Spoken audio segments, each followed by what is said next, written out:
ঘরে বসে জাপানি ভাষা শিক্ষা কোর্সের গ্রামার ক্লাসে আপনাকে স্বাগতম। আজ আমরা লিসন 5 এর গ্রামার দেখব। লিসন 5 এর গ্রামারগুলো জানব। এর ১ম এই যে রুলস 1 এর ১ম এই যে রুলসটি রয়েছে সেটা হলো এ পার্টিকেলের রুলস। এটা হলো হা। এটা যখন বর্ণমালা থাকে তখন হা থাকে। আর যখন এটা পার্টিকেল হিসেবে ব্যবহৃত হয় তখন এটা হয়ে যায় এ। এর উচ্চারণ হয় এ। এর অর্থ দাঁড়ায় যে দিক নির্দেশন করে, দিক নির্দেশ করে। ওই দিকে, এই দিক থেকে এ এরকম। তো আমরা যদিও পার্টিকেল ক্লাসে এ পার্টিকেলের বিস্তারিত আলোচনা করেছি। আমরা এখন সামান্য কিছু আলোচনা করব এই ক্লাসে। কি আছে দেখুন, বলছে যে রুলসে স্ট্রাকচার আছে যে ১ম এ যদি কোনো প্লেস থাকে আর ওই বাক্যে যদি ইকিমাস, কিমাস, কাইরিমাস থাকে তাহলে প্লেসের পরে চোখ বন্ধ করে এ পার্টিকেল হবে। দেখুন, দেখুন একটা উদাহরণ দিয়েছি আমরা। এই গাক্কুয়ে ইকিমাস, স্কুলে যাই। দেখুন স্কুলের পরে এবং ইকিমাস যাওয়ার মাঝখানে এ আছে। এই যে নির্দিষ্ট যেহেতু প্লেস বলা হয়েছে, স্কুল একটা প্লেস। প্লেসের পরে এ পার্টিকেল বসে। দেখুন এবার এটার উপর প্রশ্ন কিভাবে হয়, পরীক্ষায় এটার উপর প্রশ্ন কিভাবে থাকে। দেখুন, ওয়াতাশি ওয়া আমি হই, কিউনেন কত বছর, নিহন নিহন, জাপান জাপান ইমাস্তা এসেছি। তাহলে বাদ পড়ল কি? জাপানে এসেছি। তাহলে এ হিসেবে এ পার্টিকেল বলব যে আমি গত বছর জাপানে এসেছি। আমাদের শর্ত দুটোই পূর্ণ হয়। দেখুন এই যে একটা প্লেস আছে, প্লেস আর সাথে ইকিমাস, কিমাস, কাইরিমাস। তো এই যে কিমাসের পাস্ট ফর্ম ওখানে রয়েছে কিমাস্তা। তো আমাদের শর্ত পূরণ হয়েছে। এখানে এ হলো সবথেকে রাইট অ্যান্সার। এবার আমরা গ্রামার রুলস ২ এ দেখি কি আছে। দেখুন পার্টিকেল একটি ব্যবহার রয়েছে। পার্টিকেল আমরা পার্টিকেল ক্লাসে বিস্তারিত আলোচনা করেছি। দেখুন এখানে বলা হয়েছে কি যে যদি কোনো বাক্যে প্রশ্নবোধক শব্দ থাকে, প্রশ্নবোধক শব্দ কি? এই দেখুন প্রশ্নবোধক শব্দ, জাপানি প্রশ্নবোধক শব্দ হচ্ছে নানি, দারে, দোকো। এরকম যদি শব্দ থাকে, প্রশ্নবোধক শব্দ থাকে আর ওই বাক্যটি যদি নেগেটিভ হয়, নেগেটিভ না বোধক সেন্টেন্স হয় তাহলে প্রশ্নবোধক শব্দের পরে অটোমেটিক্যালি পার্টিকেল বসবে। এই দেখুন, এই নানি তার সাথে বসবে অর্থ হবে কিছুই না। দারেমো কেউ না। দোকোমো কোথাও না। তো এটার উপরে আমরা একটা উদাহরণ দেখি। কি আছে দেখুন, কিনো গতকাল, নানি ড্যাশ তাবে মাসেন দেশ। তো যেহেতু কিনো আছে তাহলে বাক্য পাস্ট, গতকাল। বলছে গতকাল নানি তাবে মাসেন দেশটা। যেহেতু এখানে মাসেন আছে নেগেটিভ, মাসেন দেশটা কিছুই খাই। তাহলে এই কিছুই অর্থে নানির সাথে পার্টিকেল বসে। তাহলে অর্থ দাঁড়াবে যে গতকাল কিছুই খাইনি। তো এটার পর আমরা আরো একটি উদাহরণ দেখি। দেখুন কি আছে, মিরাসান ওয়া মিরাসান হয়, দোকোমো কোথাও। দোকোমো যেহেতু আছে তাহলে বাক্য নেগেটিভ হবে, নাবোধক হবে। তাহলে নাবোধক ভার্ব কি আছে আমরা দেখি। দেখুন ১ম যে ভার্বটি রয়েছে ইকিমাসেন, ১ম ভার্বটাই নেগেটিভ ভার্ব, নাবোধক ভার্ব। তাহলে কি মিরাসান হয় কোথাও যায়নি, দোকোমো কোথাও যায়নি।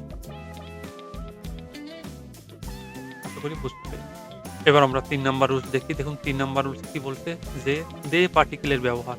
দে পার্টিকেল আমরা জানি যে যদি কোনো ভেহিকলস থাকে, যানবাহন থাকে আর ওই বাক্যে যদি ইকিমাস, কিমাস থাকে তাহলে যানবাহনের পরে দে বসে। কি অর্থে?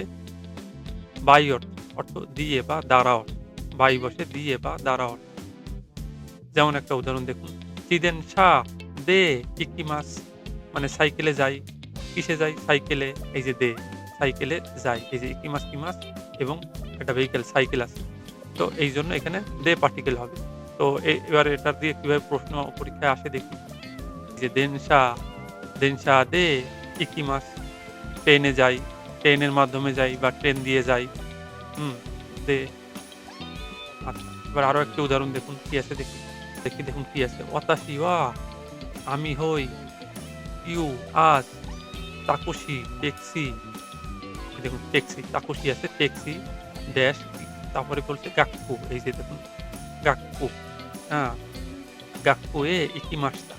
বলছে যে আমি আজ ট্যাক্সি এই দেখুন টেক্সি আছে যেহেতু আর এই যে একই মাছ আছে যেহেতু তাহলে এখানে যে পার্টিকেল বসবে চোখ বন্ধ করে যে পার্টিকেল বসাতে হবে। দেখুন আমরা এখানে দুটো রুলসই একসাথে পেয়েছি। এই যে দেখুন যদি যানবাহন থাকে তারপরে যে পার্টিকেল আর যদি প্লেস থাকে তারপরে এ পার্টিকেল। এই একটা রুলসে আমরা একটা উদাহরণে ২ টি রুলস পেয়েছি। আশা করি বুঝতে পেরেছেন। এবারে আমরা গ্রামার রুলস 4 এ যাব। দেখুন কি বলছে দো পার্টিকেল আবারও পার্টিকেলের ব্যবহার।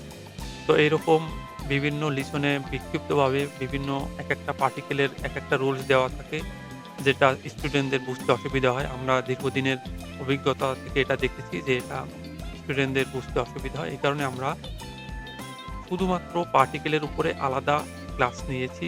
আলাদাভাবে ক্লাস করে সমস্ত পার্টিকেল আমরা শেষ করে এসেছি। আপনারা ওই ক্লাসগুলো ভালোভাবে দেখে আসবেন। তো আমরা এখানে বেশি বিস্তারিত আলোচনা করব না।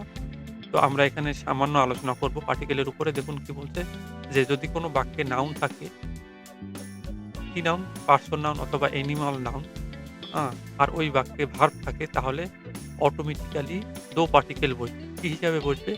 সঙ্গে হিসাবে, উইথ সঙ্গে হিসাবে বসবে। কিরকম? যে বন্ধুর সাথে দেখা করি বা বন্ধুর সাথে ঢাকা যাই এরকম সঙ্গে বা অ্যানিমাল কি যে আমার সাথে কুকুর আছে এরকম সাথে বা কুকুর সাথে নিয়ে হাঁটি এরকম। তো একটা উদাহরণ দেখি। বলছে কি যে তোমোদাসি বন্ধু তোমোদাসি দো বন্ধুর সাথে ইসোনি একসাথে নিহন জাপানে ইকিমাস জাপানে এসেছি তাহলে বন্ধুর সাথে। এই যে পারসন নাউন তারপরে দো পার্টিকেল আর এই যে কিমাস আছে ভার্ব। এখানে আরো একটি রুলস রয়েছে দেখুন এই যে জাপান, নিহন প্লেস আর সাথে আর ইমাস। তাহলে এই এক ইমাসের কারণে ২ টা পার্টিকেল হচ্ছে। এজন্য পার্টিকেল ক্লাসগুলো আপনারা বেশি, বেশি দেখবেন, বুঝতে পারবেন।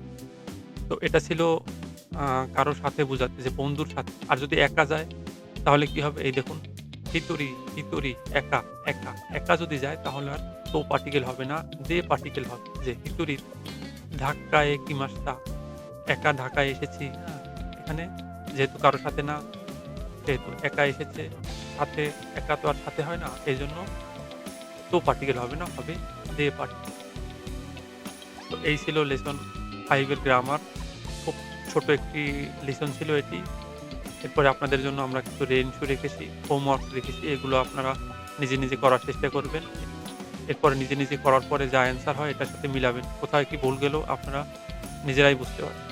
তো আজ এই পর্যন্তই, দেখা হবে পরের ক্লাসে। নিয়মিত এমন ভিডিও পেতে এখনই সাবস্ক্রাইব করে পাশে থাকুন। ধন্যবাদ।